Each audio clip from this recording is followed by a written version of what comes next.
Another day, another vlog! Kanina, di ngayon, busy na naman ang person. Busy-busy ha? At dahil 5 days operation lang tayo, tayo mag-general cleaning at maglalaba. Kaya ayan, pinaghihiwalay na natin ang dapat maghiwalay. Nabawasan na nga ang ating labahin at dahil nag-umpisa na tayo kagabi at dahil hindi natin kakayani. Dahil lahat ng nandito sa bahay ay sira. Sira ang washing, sira ang dry. Kaya mukhang mapapalaban ang mga braso natin.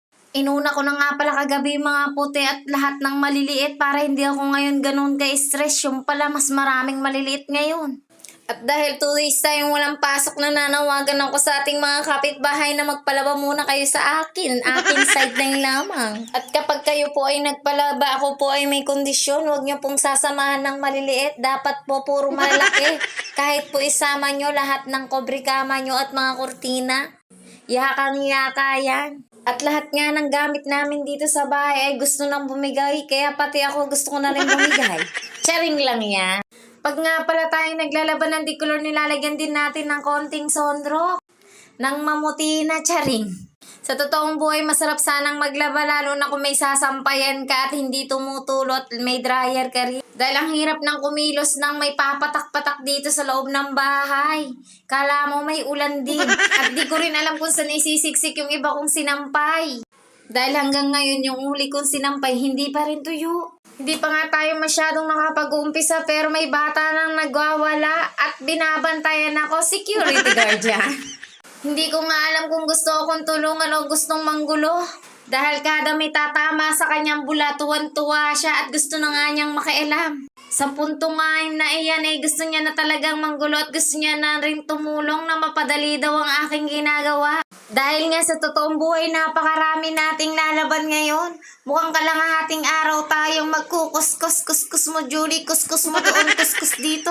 At sana nga hindi magluko ang ating baby shark nang tayo ay makatapos. Para naman tayo ay makapagpahinga din kahit papaano. At mukhang ang matatagalan ang ating sistemang ganito. Yung magkukusot na lang at wala muna tayong washing at dryer ngayon. Dahil ngayon sa panahon ngayon ay taghirap. At yung anak mo ang gustong-gusto na talagang tumulong. Panay ang bawal natin dyan at panay ang pakailam sa sabon. Hindi niya alam may siya'y mangangati. Umiiyak na nga siya dyan kaya eto ang kanyang ate. Siya'y nililibang-libang. Ang sabi ko'y konting kembot na lang kami mayayari na. Kaya todo pagmamadali na nga ang ating ginagawa dito nang tayo ay mayari na. At siya ay magwawala-wala na yan mamaya. At pag nangyari yun, hala baka bukas pa ako mayari. Sa halip na 2 days kami magpapahinga, 2 days akong maglalaba. Pag nanay ka talaga, feeling ko wala na talagang pahinga. Sa bagay, kahit nung wala pa tayong asawa at anak, if the same ng sitwasyon, parehas lang din, walang pinagkaiba. Dahil nung mga panahon na yun tagalaba, tagalinis, tagaluto at tagapagtinda rin ako. At tayo ay magluluglog na nga at tayo ay magdadownin ng tayo ay mayari na. Dahil ang ating baby shark panay naiyak, panay napunta sa aking nilalaban.